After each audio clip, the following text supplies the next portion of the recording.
Es día de aprender algo más y hacer una buena reflexión para ser mejores en la vida. ¡Claro! Te acompaña ese amigo que te guiará en tu camino. Él es el Padre José de Jesús Aguilar Valdés, la voz amable de la radio. Esto es En tu Camino.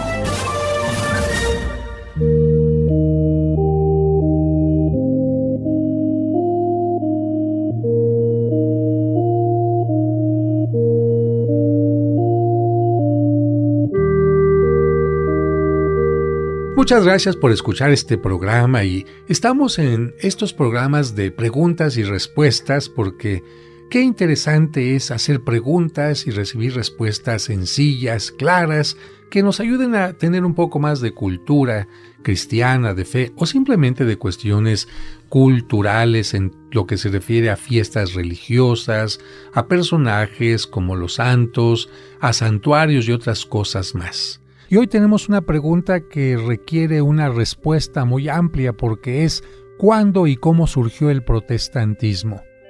Para esto voy a tratar de ser lo más claro posible, es un tema no fácil, pero miren, esta división en el seno del mundo cristiano, porque hay que recordar que los protestantes antes eran católicos, esta división se dio en el siglo XVI.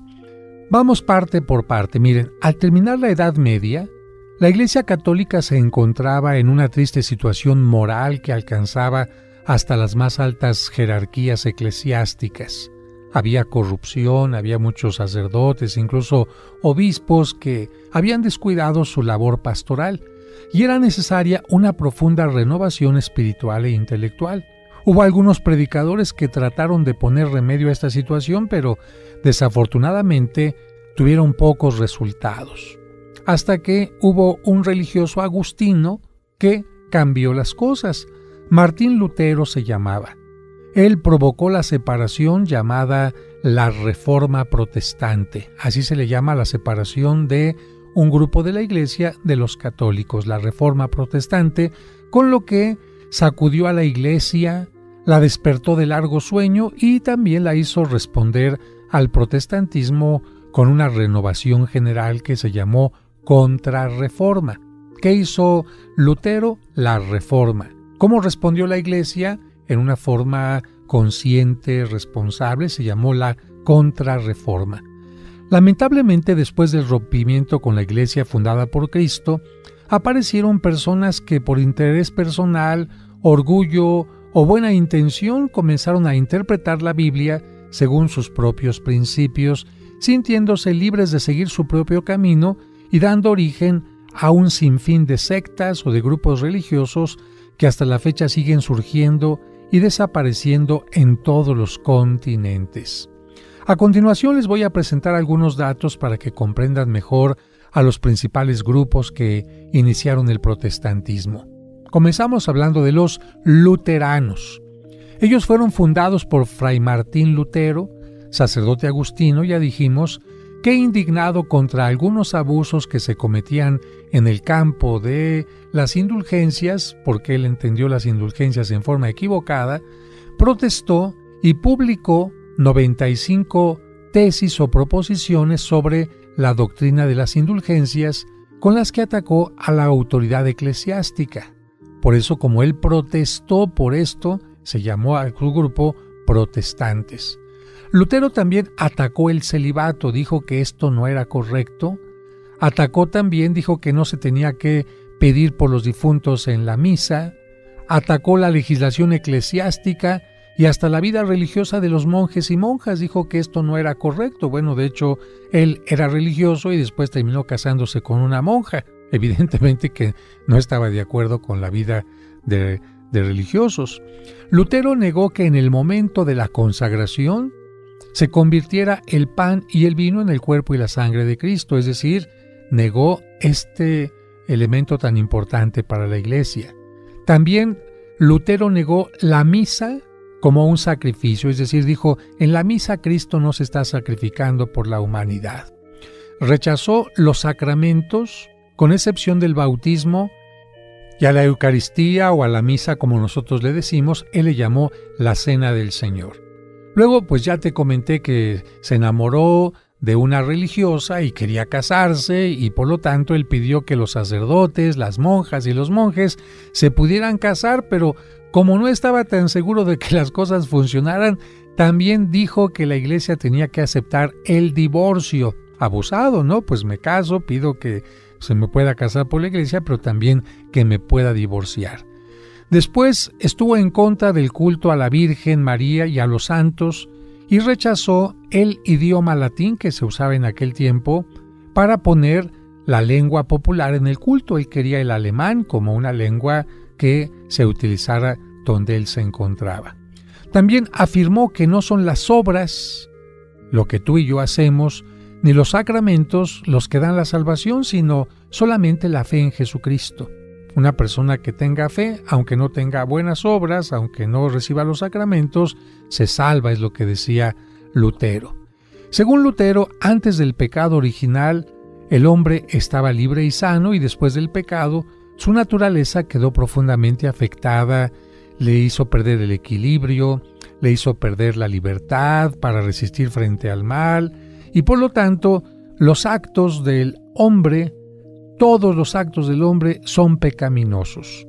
Solo la fe en Cristo puede hacer que no se tomen en cuenta estos actos pecaminosos y pueda salvarse. Y repito, no el bautismo, no las buenas obras, solamente la fe.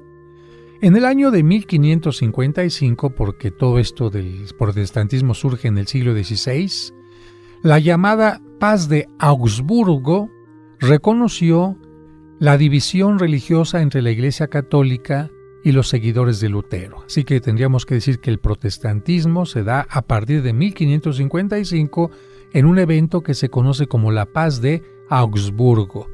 Lamentablemente, la división continuó y cada vez mayor y mayor y mayor, porque Lutero no reconoció al Papa, después otros grupos no reconocieron a Lutero, y cada grupito fue haciendo su propio líder y líder y líder y líder, y de ahí surgieron muchísimos grupos. La doctrina de los luteranos está contenida en un libro que se llama La Confesión de Augsburgo. En síntesis, ¿qué es lo que piensan los luteranos? Mira, ellos piensan que por causa del pecado original, la naturaleza humana es incapaz de hacer el bien. Ninguna persona puede ser buena ni hacer el bien por el pecado original. ¿Tú qué piensas? Ellos piensan que para salvarse basta solamente la fe. De nada sirven las buenas obras. Ellos dicen que el Evangelio es el medio principal para ponerse en contacto con Cristo, y los sacramentos son solamente signos que ayudan a que la fe despierte, pero los sacramentos no sirven para que tú puedas salvarte. También dicen que la Iglesia está formada por los creyentes en Cristo, pero que es una iglesia invisible, que Cristo guía a la iglesia desde el cielo y no tiene ningún representante Cristo aquí en la tierra. Ellos dicen que la iglesia invisible se hace visible cuando se enseña el Evangelio y cuando se administran los sacramentos correctamente. Dicen que son necesarios los ministros que ayuden a los fieles a encontrarse con Cristo. Los luteranos también tienen básicamente esta organización. Se empieza por la congregación como una base. Después se llega a un sínodo para reunir a muchas congregaciones. Para que me entiendas, una pequeña comunidad es lo que se llama una congregación. Cuando las congregaciones se reúnen todas juntas, pues a ellos le llaman a eso sínodo. Y esta gran comunidad llamada sínodo admite que tengan un obispo. Y en este sentido, cada sínodo tiene su propio obispo. Pero hay grupos que no aceptan tener un obispo, porque como ellos dicen que Cristo no tiene ningún representante en la tierra, por eso hay algunas agrupaciones que no aceptan el obispo. Para ejercer el ministerio, si alguien quiere ser sacerdote u obispo, tiene que recibir la ordenación sacerdotal. Y cuando se reúnen, ¿en qué consiste su culto? Ellos especialmente se la pasan escuchando a un predicador y cantando. Cuando celebran la llamada Cena del Señor, ya te dije que no le llaman misa, tienen la comunión. pero con un sentido distinto al católico. Nosotros creemos que Cristo está realmente presente en el pan y en el vino, y para ellos es solamente recordar la última cena de Cristo. Ellos conservan las fiestas de la Navidad y de la Pascua, pero las festividades de la Virgen María y de los santos para nada. Los actuales luteranos son los más decididos en favor de la unidad, primero entre las diversas ramas de su grupo y después entre todos los protestantes. Es decir, con un luterano se puede platicar, siendo católico, es respetuoso y respeta también la unidad de los creyentes. Pero vamos a un corte y regresamos enseguida para seguir hablando del protestantismo.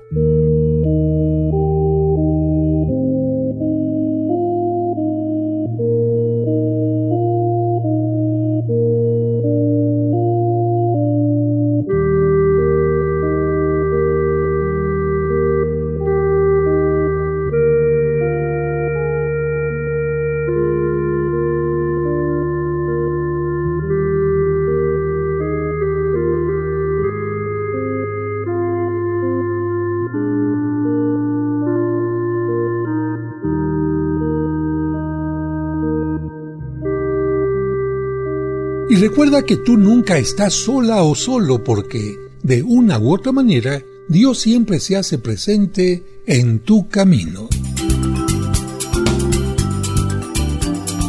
Estás escuchando En tu Camino. En tu Camino. Con el Padre José de Jesús Aguilar Valdés, la voz amable de la radio. Escuchando En tu Camino. Con el Padre José de Jesús Aguilar Valdés, la voz amable de la radio. ¿Te gustaría conocer los lugares sagrados de Tierra Santa? Viaja con el Padre José de Jesús del 31 de marzo al 10 de abril y visita Jerusalén, la Gruta de Belén, Nazaret, Caná, Cafarnaúm, el Lago de Galilea, el Monte de las Bienaventuranzas, el Monte Tabor, el Río Jordán y muchos lugares más. No te pierdas esta oportunidad única. Llama ahora mismo para reservar tu lugar, ya que los espacios son limitados. Teléfonos 55 46 06 6476 y 55 46 06 6676. La peregrinación a Tierra Santa con el Padre José será el viaje de tu vida. En tu Camino, un programa para encontrar la meta.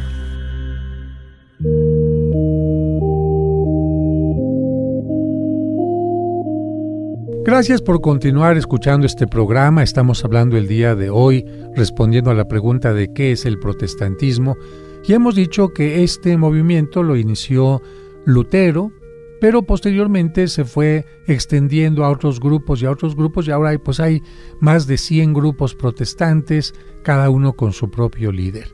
El otro grupo, además de los luteranos, se llama el de los calvinistas. Vamos a tratar de explicarte ahora qué son precisamente los calvinistas. Fíjate que este grupo fue fundado en Ginebra, Suiza, por Juan Calvino, también en el siglo XVI, muy cerca de Lutero. En Europa sus seguidores se llaman los reformados, no luteranos ni protestantes, sino reformados, pero en la mayor parte del mundo sabes cómo les llaman, los presbiterianos. Así que si tú sabes de una iglesia presbiteriana, pues son fundados por Calvino. Según Calvino, existe la predestinación porque desde un principio Dios estableció lo que cada uno iba a hacer en la vida, destinando algunos para la salvación eterna y otros para la condenación eterna. Es decir, si tú ya estás predestinado para condenarte, hagas lo que hagas, te vas a condenar. Y si tú ya estás predestinado para salvarte, hagas lo que hagas, te vas a salvar. Tu salvación no depende de lo que tú elijas o de cómo vivas, sino que Dios ya te predestinó. Por lo tanto, Jesús no murió por toda la humanidad, sino, según el pensamiento de Calvino, murió solamente por los elegidos. ¿Cómo está la organización de los calvinistas? Pues ellos dependen de un consejo, es decir, un grupo de personas que son las autoridades, y está compuesto este consejo por sacerdotes y laicos. El que le cambió el nombre en algunas partes del mundo a los calvinistas fue Juan Knox, que fundó en Escocia el presbiterianismo. Digamos, es algo semejante a los calvinistas, pero con un nombre totalmente distinto. Ya hablamos entonces de luteranos, de anglicanos. Ahora vamos a hablar de otro grupo de protestantes que es el más importante, la Iglesia Anglicana. Esta iglesia tiene su origen cuando el rey de Inglaterra, Enrique VIII, le pidió al Papa Clemente VII que anulara el matrimonio con su esposa Catalina de Aragón, porque este rey quería casarse con Ana Bolena. Como el Papa no encontró razones válidas para poder declarar nulo el matrimonio, el rey decidió en 1534, seguimos siempre en el siglo XVI, decidió separarse de la Iglesia Católica y dijo: sí, pues si el Papa no me da esta autorización, yo separo a la Iglesia y todos en Inglaterra me van a tener que obedecer a mí y yo voy a ser el Papa de mi Iglesia. Como anglicana provendría de la palabra Anglaterra, pues entendemos perfectamente por qué se llama la Iglesia Anglicana. Así que en la Iglesia Anglicana, ¿quién es el Papa? El rey o la reina. Por eso ahora que el Papa Juan Pablo II fue a visitar a los ingleses, cuando la reina se iba a agachar, a inclinar delante de él, inmediatamente los que estaban cerca de ella, que la levantan y le dicen: no, si usted aquí es la Papa, no tiene que inclinarse ante el Papa Juan Pablo, porque si no sería reconocerlo como Papa. Y así es donde empezó este problema o esta división que fue creciendo poco a poco. Evidentemente el rey Enrique VIII anuló su matrimonio anterior y se autorizó para casarse de nuevo. Pero poco después mandó matar a esta nueva esposa con la que se había casado para casarse con otra, ahora con Juana Seymour. A la muerte de esta última, se volvió a casar con Ana de Cleves, de la cual se divorció para casarse con Catalina Howard. Así que, como ves, a este papa representante de la Iglesia Anglicana. También a esta última esposa, por cierto, Catalina Howard, la mandó ejecutar para casarse con Catalina Parr. Los católicos que se habían quedado en Inglaterra pues quisieron mantenerse fieles al Papa, pero fueron perseguidos violentamente. De hecho, el rey dijo: o me obedecen a mí o les quito la vida. Y el rey mandó asesinar a 21 obispos, a más de 500 sacerdotes y a más de 72,000 fieles. La doctrina de la Iglesia Anglicana o inglesa se mantuvo igual a la Iglesia Católica, es decir, cambiaron de representante, pero la Iglesia Anglicana siguió creyendo en la Virgen, en los santos, celebrando la Navidad, la Pascua, con la misma celebración de la misa. El gran problema es que los sacerdotes se fueron acabando, ¿y quién podía ordenar a nuevos sacerdotes? ¿El rey? Pero si el rey no era papa, ni era obispo, ni nada. Bueno, ahí es donde existe el problema. Los nuevos sacerdotes ya no tendrían el Espíritu Santo si el papa, mejor dicho, si el papa no los ordenaba o si el obispo no los ordenaba, y era entonces el rey el que hacía este tipo de cosas. Para los anglicanos, Jesús está solo espiritualmente presente en el pan y vino consagrados, mientras que para la Iglesia Católica está totalmente presente con su cuerpo y con su sangre. Pero, ¿esto por qué? Pues porque si los sacerdotes ya no tienen al Espíritu Santo, pues ya no pueden consagrar el pan y el vino. Aunque la Iglesia Anglicana siga creyendo lo mismo que los católicos, pues sus sacramentos ya no tienen la misma validez. Después vino un problema importante. ¿Qué pasó cuando los anglicanos llegaron a Estados Unidos? Bueno, al llegar a Estados Unidos se siguieron llamando anglicanos y seguían dependiendo del rey de Inglaterra. Pero ¿qué pasó cuando vino la independencia? Independizarse significa: me independizo de la autoridad de Inglaterra, por lo tanto del rey, me independizo del papa. Entonces, ¿qué hicieron los anglicanos? Dijeron: caray, recórcholis, pues estamos en un problema. Si estando en Estados Unidos seguimos aceptando la autoridad de el rey de Inglaterra, aquí nos van a chicharrar. Así que, ¿qué hacemos? Pues lo que vamos a hacer es que no reconocemos la autoridad del rey. Bien, y ahora entonces, ¿quién va a ser nuestra autoridad? Ya no reconocemos al Papa, ya no reconocemos al Rey, y ahora, ¿a quién vamos a reconocer? Y empezaron en Estados Unidos unos a decir, no, pues a mí, no, pues a mí, no, pues a mí. Y entonces todos dijeron, no, pues entonces todos tenemos el mismo derecho a tener la autoridad. Y como todos somos entonces en este momento seguidores de un mismo credo, vamos a seguir solamente al obispo. Y entonces, como obispo se dice episcopo, en Estados Unidos a los anglicanos se les empezó a llamar episcopalianos. Así que fíjate, así como los anglicanos son los mismos que los presbiterianos, los anglicanos son lo mismo que los episcopalianos. Así que de esta manera podemos decir que estamos sintetizando los tres grupos protestantes más importantes, y de estos grupos ya fueron surgiendo muchísimos más, como los testigos de Jehová, como los mormones, como los cuáqueros, como los de la Iglesia del Salvador. En fin, cada grupo, al no seguir la autoridad del Papa y al inventar a su propio líder, pues puede ir creando su propia agrupación. Actualmente, como pues ya no se basan tanto estos grupos en aquella declaración que habría hecho Lutero, por lo cual se le llamó protestante, pues ya la Iglesia les dice, nosotros los vamos a conocer mejor como hermanos separados.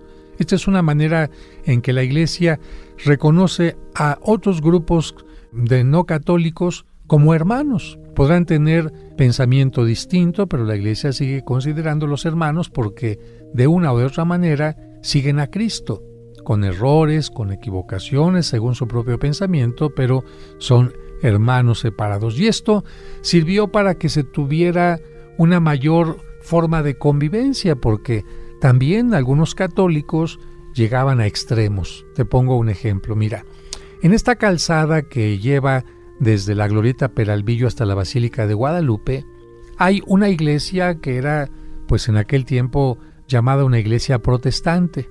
Tenía unos cristales en la fachada. ¿Qué pasaba todos los días de peregrinación con aquella iglesia? Los católicos pasaban por ahí y agarraban a pedradas los vitrales de aquella iglesia, los acababan de poner y otra vez a pedradas, y los acababan de poner y otra vez a pedradas hasta que tuvieron que poner una red. ¿Tú crees que esta actitud sea correcta?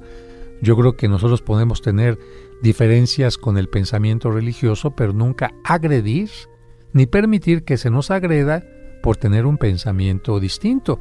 Porque si es una agresión el aventar piedras, pues también es una agresión que cuando estás tú en tu casa y quieres hablar de otra cosa, o estás descansando, o tienes un pensamiento para organizar tu vida de otra manera, llegue alguien y te toque y a la fuerza quiere que lo escuches. Es que, oiga, soy testigo de Jehová y le vengo a hablar. Oiga, pero ahorita yo estoy con los frijoles, ahorita tengo que salir, ahorita tengo una visita. Ah, no, es tan duro y duro y duro.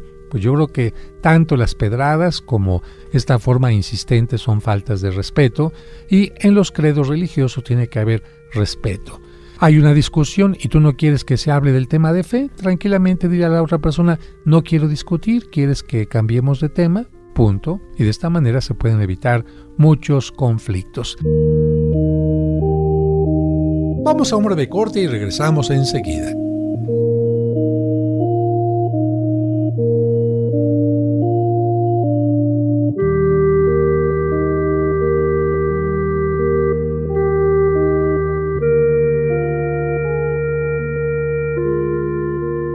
Y recuerda que tú nunca estás sola o solo, porque de una u otra manera Dios siempre se hace presente en tu camino.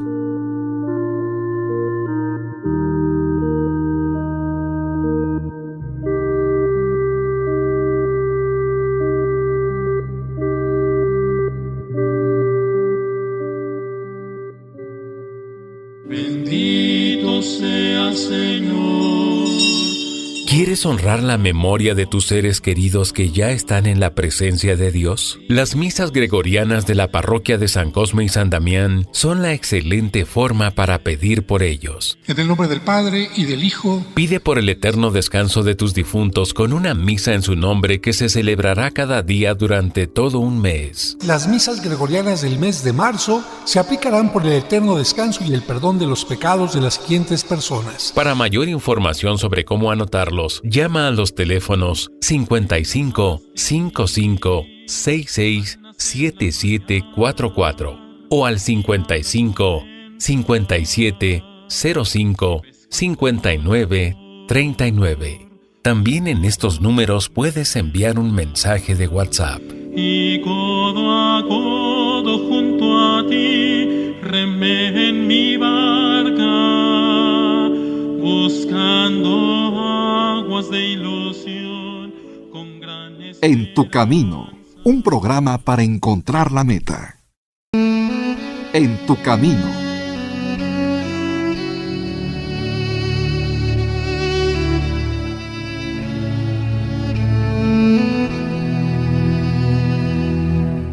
Señor, no es fácil defender los derechos, dar seguridad, asegurar el bien común y buscar la paz en los conflictos arriesgando la vida. Te pido, por todos los policías, hombres y mujeres, ayúdales a realizar su servicio ejerciendo la justicia y respetando los derechos. Protégelos de toda acción malintencionada. No los dejes caer en la corrupción y permíteles regresar a casa sanos y salvos. Amén.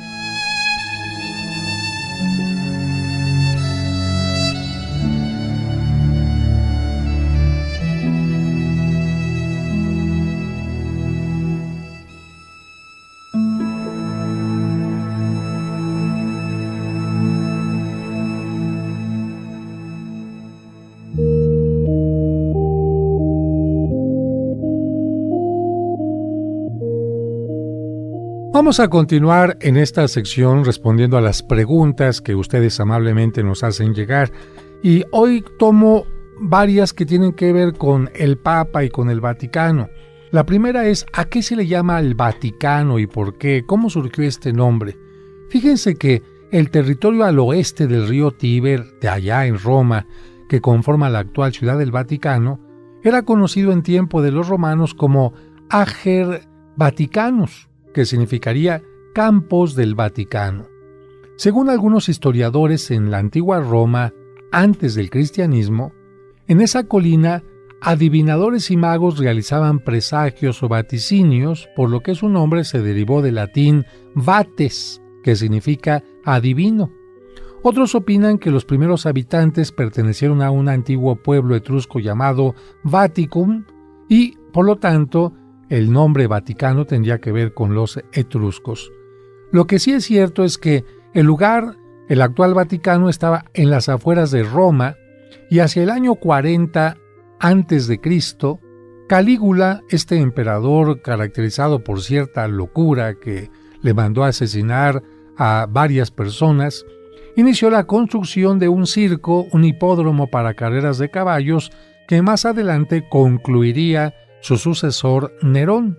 En este hipódromo fue martirizado San Pedro y posteriormente sepultado en su cercanía, ahí a un ladito del Circo Vaticano. En el siglo IV, después de la persecución que tuvieron los cristianos durante casi 250 años, el emperador Constantino mandó edificar sobre el sepulcro, sobre la tumba del apóstol, una basílica, la actual Basílica de San Pedro, y al lugar se le empezó a llamar el Vaticano como tal, pero ya en un sentido católico. La siguiente pregunta dice, ¿por qué hay un obelisco en la plaza de San Pedro? Hay que recordar qué son los obeliscos. Los obeliscos son como unas agujas gigantes hechas en piedra que inventaron los egipcios como una especie de monumento al sol. Para los egipcios era muy importante el dios Sol. En la mayoría de los templos egipcios ponían dos obeliscos bien levantados para poder alabar al sol. En el caso de los obeliscos que hay en Roma, porque tiene más de 15 obeliscos, todos los obeliscos fueron llevados por barco a la ciudad como una especie de trofeo por las ciudades que iba conquistando Roma. Roma llegaba, por ejemplo, ¿qué te diré?, a Karnak y tiraba el obelisco con mucho cuidado para que no se hiciera pedazos, lo subían a un barco y en barco llegaba hasta la ciudad de Roma. Son obeliscos que pesan muchísimas toneladas. Imagínate un obelisco de 30 metros de altura, grueso, pues son toneladas y toneladas. En este caso, el obelisco que se encuentra en la Plaza de San Pedro es un obelisco egipcio de casi 26 metros de altura que se puso en el circo de Nerón. En aquel circo que había construido Calígula y Nerón, ahí estaba en el centro, donde murió San Pedro. Y aunque el circo romano fue destruido por el paso del tiempo, el obelisco se cayó y estuvo acostado ahí sobre el piso durante mucho tiempo, y afortunadamente más adelante, en tiempo del Renacimiento, un papa hizo que este obelisco se levantara, el Papa Sixto IV, si no me equivoco, y este obelisco se encuentra precisamente en la Plaza de San Pedro, recordando el lugar donde fue sacrificado, martirizado este apóstol, el más importante entre todos los apóstoles. ¿Qué tamaño tiene el territorio del Vaticano? En realidad, el territorio del Vaticano es muy pequeño porque solamente cuenta con la Basílica de San Pedro y la casa del Papa, que fue convirtiéndose poco a poco en museo. Entonces, la Basílica de San Pedro, la Casa del Vaticano, que son los museos vaticanos que tú puedes visitar en cualquier momento, donde está la Capilla Sixtina y muchas obras de arte, y esto aunado a la Plaza de San Pedro, esto es todo lo que es el Vaticano, de tal manera que tú tranquilamente puedes darle la vuelta en unas cuantas horas a todo el Vaticano sin ningún problema. ¿Por qué el Vaticano tuvo que independizarse de Roma? ¿Por qué el Vaticano no es Roma? Pues esto fue surgiendo a raíz de algunos conflictos.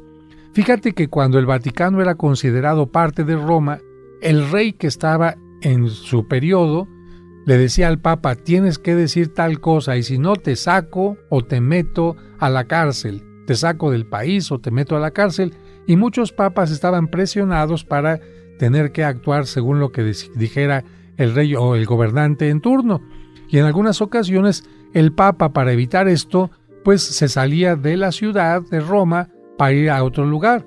Por eso es que el Papa estuvo viviendo algún tiempo en la ciudad italiana de Anagni, otro tiempo en Viterbo, otro tiempo en Orvieto, y en un momento conflictivo muy fuerte se fue a vivir hasta Francia, en Aviñón, donde hubo varios papas que le sucedieron hasta que finalmente regresó el Papa a Roma. Para evitar que hubiera estos conflictos de que la gente, la autoridad, obligara al Papa a determinadas cosas, se decidió llegar a un acuerdo en donde el Vaticano es como una especie de país chiquito, donde el Papa es como el presidente y todos los demás países le tienen que respetar su punto de vista, su pensamiento. La siguiente pregunta: ¿qué es un antipapa? Bueno, esta palabra tiene que ver especialmente con este periodo que te mencionaba, cuando los papas se fueron a vivir a Francia. Resulta que mientras los papas estaban en Francia, la ciudad de Aviñón, que es donde se instalaron, empezó a tener un auge muy importante porque cuántos peregrinos llegaban a ver al Papa. El que hubiera peregrinos significaba que se necesitaban hostales, es decir, pequeños hotelitos, gente que vendiera agua, gente que vendiera comida, recuerditos, en fin. Entonces, aquella pequeña población de Aviñón empezó a crecer por todo lo que significa la parte de la visita religiosa. Para ponerte un ejemplo, mira, imagínate que un día movieran la Basílica de Guadalupe a otro lugar, a varios kilómetros fuera.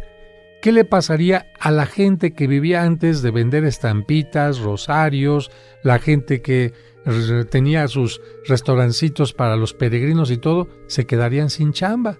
¿Por qué? Pues porque ya no estaría el santuario para visitarse. Pues eso pasó semejante en Aviñón, y cuando el Papa dijo: ya me voy a regresar a Roma, porque ya en Roma las cosas están tranquilas, ya nadie me quiere manipular, la gente del pueblo le dijo: ¿te regresas? Mangos. Y el pueblo evitó que el Papa se fuera, no le permitían salir de la ciudad. Pusieron guardias en las salidas, en cualquier caminito, para que el Papa no saliera, así que el Papa se tuvo que quedar allí obligado más que por otra cosa. Y viendo que los franceses no lo dejaban salir, hubo un momento en que el Papa dijo: bueno, miren, vamos a hacer una cosa. Yo voy a salir una cosa muy brevecita y regreso. No lo dejamos salir. El Papa, para ponértelo muy fácil, salió disfrazado y nadie se dio cuenta de que el Papa llegó a Roma. Hasta que estaba en Roma, los franceses dijeron: ah, caray, nos quedamos sin Papa, pero todavía tenemos aquí a los cardenales. ¿Qué vamos a hacer? Vamos a encerrar a los cardenales y a obligarlos a que elijan un Papa, y hasta que no elijan un Papa no los dejamos salir. Los cardenales les dijeron: no podemos elegir un Papa porque ya hay uno, el verdadero, que está en Roma. Pues si ustedes no eligen a uno, los dejamos sin comer y los dejamos encerrados aquí en el castillo de este lugar. Los cardenales dijeron: bueno, vamos a decirle al pueblo que elegimos a un Papa, y una vez que ya el pueblo nos deje salir, el que haya sido electo como Papa dice: pues yo no soy Papa, el verdadero está en Roma, y ya, ahí se acabó todo. Eligieron pues a un Papa así como piratita, vamos a decir para que me entiendas, y los cardenales ya se retiraron. Y cuando el Papa piratito tenía que decirle al pueblo: yo no soy el bueno, al ver al pueblo reunido, le dio miedo, la verdad, y ya no se animó a decir que él no era el Papa, y le siguió el juego. Entonces, ¿qué pasó? Había el Papa verdadero en ese momento en Roma, y en Aviñón había este Papa patito, pirata, al mismo tiempo.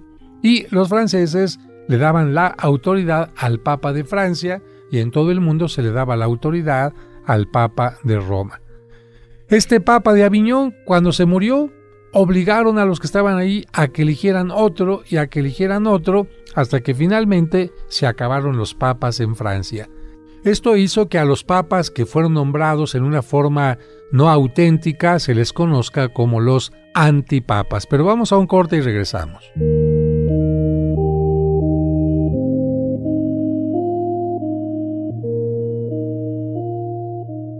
Y recuerda que tú nunca estás sola o solo, porque de una u otra manera Dios siempre se hace presente en tu camino. Estás escuchando En tu Camino. Con el Padre José de Jesús Aguilar Valdés, la voz amable de la radio. Camino, un programa para encontrar la meta.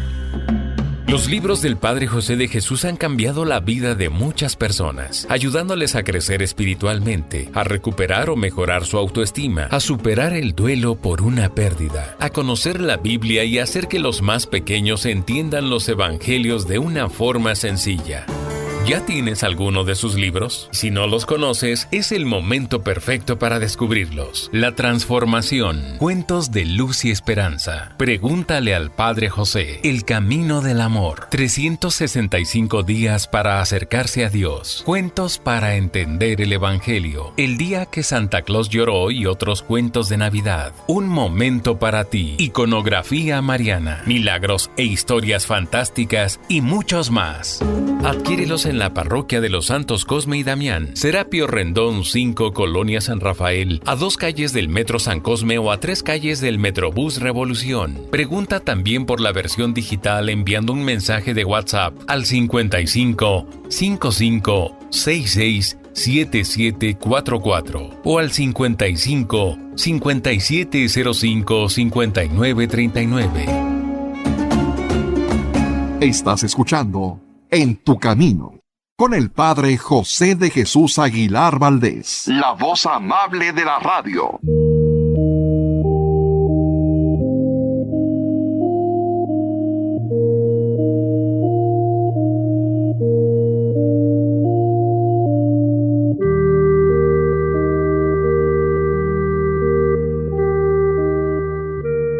Continuamos en este programa con las preguntas que tienen que ver con el Papa y con el Vaticano.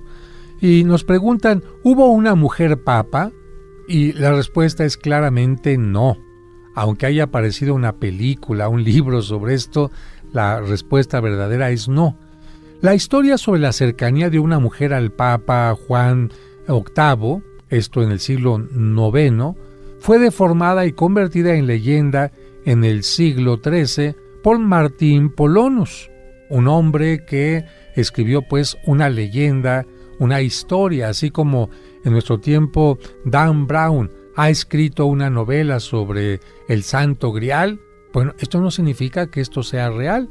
Es cierto, hubo una mujer que estuvo apoyando mucho al Papa Juan VIII en el siglo IX, ayudando mucho a la distribución del Evangelio en toda la ciudad de Roma y en los lugares conocidos, pero una cosa es que haya estado cerca del Papa y otra cosa es que esta mujer haya sido Papa. La papisa Juana fue esta leyenda escrita por Martín Polonus. Esta leyenda fue difundida en el siglo XVI ¿por quiénes crees? Por los grupos protestantes con el fin de desacreditar al papado. Acuérdate que en el siglo XVI aparecieron los grupos del protestantismo, los luteranos, los anglicanos, y para hacerle creer a sus seguidores que el papado estaba en una gran crisis, inventaron, o mejor dicho, difundieron esta historia de la papisa Juana. En esta historia se menciona que durante una procesión, esta supuesta papa cayó al suelo y comenzó a dar a luz, por lo que todo el pueblo, al descubrir el engaño, se indignó y la asesinó. Esta es la famosa leyenda de la papisa Juana. Pero ¿tú crees que una mujer podía esconderse tan fácilmente dentro de un mundo de tantos hombres? ¿Tú crees que un embarazo se puede esconder tan fácilmente? ¿Y tú crees que si hubiera realmente sucedido esto de la muerte de aquella mujer por parte de todo el pueblo, no hubiera quedado perfectamente bien escrito? Sin embargo, esto se trata de una leyenda. La siguiente pregunta: ¿por qué al Vaticano se le dice Santa Sede? Miren, la palabra latina sedes significa silla o trono. En la antigüedad, solo las personas importantes tenían una sede, un trono, y así sucedió con el Papa. Con el paso del tiempo, la palabra llegó a significar el territorio o diócesis presidido y gobernado por el pontífice, por el obispo de Roma. Por eso se le dice la Santa Sede. La siguiente pregunta es: ¿por qué los papas se cambian de nombre y cuál es el nombre que más han utilizado? Bueno, una pregunta interesante. Miren, como Cristo le cambió a Pedro el nombre, acuérdense que Pedro no se llamaba Pedro, sino se llamaba Simón. Cuando Pedro reconoce a Cristo como el Mesías, Cristo le dice: ya no te voy a llamar Simón, sino te voy a llamar Piedra, porque tú eres la primer piedra de la iglesia que yo vengo a construir, una piedra espiritual, una iglesia espiritual. Y tomando en cuenta esto, se pensó que era interesante cambiarle el nombre al Papa cuando tomara su gobierno. Sin embargo, esto cuando empezó a darse ya en la realidad, cuando un papa tenía el nombre de Martín, porque sabemos que el dios Marte es el dios de la guerra, y Martín significa dedicado al dios Marte, dedicado a la guerra, y cuando llegó al papado un hombre que tenía este nombre, dijeron: no es conveniente, hay que cambiárselo. Y a partir de eso se empezó a cambiar el nombre de los papas en el momento en que son electos. Y el papa puede elegir el nombre que quiera. Hasta ahora ninguno ha elegido el nombre de Pedro por respeto a San Pedro. Pero nada tiene que ver con las profecías del fin del mundo, porque alguna gente dice: ¡ay! Significa que cuando alguien elige el nombre de Pedro, ese día se acaba el mundo. Bueno, ¿quién inventa este tipo de cosas? Ha sido por respeto a la figura de Pedro. ¿Tú te imaginarías que a alguien le preguntaran: ¿y cómo quiere llamarse? Pedro. Ah, caray, un poco de soberbia, ¿no? Así que por esta razón nadie ha ocupado el nombre de Pedro. En cambio, el nombre de Juan es el que ha sido más veces. Ha sido 23 veces ocupado el nombre de Juan. ¿Desde cuándo viste el Papa su típico atuendo blanco, la sotanita blanca? Actualmente estamos acostumbrados a ver al Papa con su característico vestido blanco, pero no siempre fue así. Fíjense que durante muchos años, quien gobernaba a la Iglesia utilizaba distintos colores, materiales y prendas. Solo en las celebraciones litúrgicas o el culto se ponía el alba. Alba significa blanco, por lo tanto el alba es una túnica blanca que utilizamos todos los sacerdotes en el culto. Para que el Papa utilizara como atuendo ordinario el color blanco, es decir, diario, fue necesario que llegara a ser Papa un dominico. Los dominicos que han llegado a ser papas han sido Inocencio V, que gobernó en 1276, después otro dominico fue Benedicto XI, que gobernó de 1302 a 1304, después el Papa Nicolás V, que gobernó de 1447 a 1455, el Papa Pío V de 1566 a 1572 y el último Papa dominico fue el Papa Benedicto XIII, que gobernó de 1724 a 1730. Estos dominicos, o el nombre de la orden correcta es Orden de Predicadores, y son conocidos popularmente como los dominicos, utilizan siempre el hábito blanco de la orden. Y cuando morían, su sucesor volvía a utilizar los colores distintos. Sin embargo, el historiador Manuel Olimón nos dice que fue hasta el tiempo del Papa San Pío V, en el siglo XVI, cuando él utilizó el hábito dominico, y después, cuando él murió, el Papa que siguió pensó que todos los papas tenían que vestir de blanco, y a partir de entonces se convirtió el color blanco en una tradición. Tenemos otra pregunta más. ¿Dónde están sepultados los papas? Bueno, miren, la mayoría de los restos de los papas están en la parte inferior y superior de la Basílica de San Pedro, en lo que se llaman las catacumbas de San Pedro, o en la parte superior, que se pueden visitar por cualquier persona. Otros papas fueron sepultados en otras basílicas de Roma o en algunas iglesias de Italia y de España y Francia. También en las catacumbas de San Calixto, en Roma, hay una capilla con varias tumbas de pontífices. Y hay algunos papas enterrados en cementerios comunes de Roma que guardan sus restos. Finalmente, tenemos que decir que algunas reliquias de los papas se encuentran en diversas partes del mundo. Por ejemplo, aquí en México, en la Catedral de México, se encuentra el cráneo de un papa. La siguiente pregunta, y con la que vamos a terminar hoy, ¿es cierto que se invitó a un papa a que estableciera su residencia en México? Sí. En el siglo XIX, con motivo de la Revolución Romana, allá en Roma hubo revolución, pues el Papa tuvo que abandonar Roma y buscar refugio en la ciudad de Nápoles. En México se conoció esta situación del Papa y en 1848, fíjate bien, el Congreso le envió una carta al Papa Pío IX invitándolo a que se estableciera en México, a que se viniera a vivir aquí, a que estableciera su residencia en el país. ¿Sabes dónde? En el castillo de Chapultepec. La carta fue firmada por el presidente José Joaquín Herrera, electo el 2 de febrero de aquel mismo año de 1848. En esa época no había dos cámaras, por lo que el escrito representaba al Poder Ejecutivo y al Legislativo. Esta información de archivo se dio a conocer últimamente por los padres Francisco Ramírez Mesa y el padre Manuel Olimón. Una cosa muy interesante, ¿no?, sobre esto. Y nos da tiempo para una última pregunta. ¿Cuáles han sido los periodos más cortos que ha vivido un papa, que ha sido papa alguien?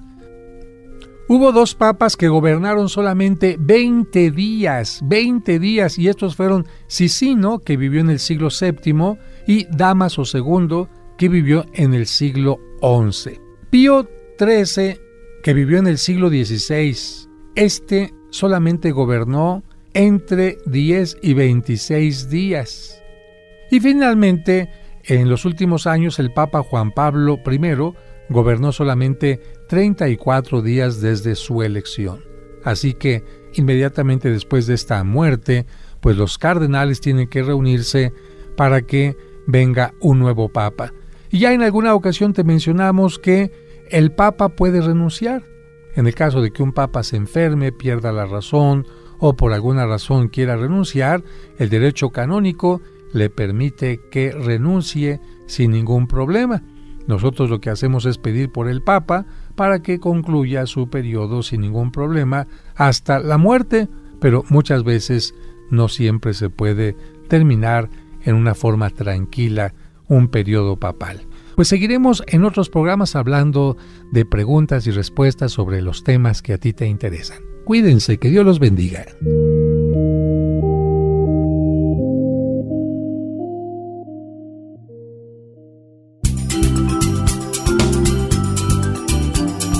En tu camino. Con el Padre José de Jesús Aguilar Valdés, la voz amable de la radio.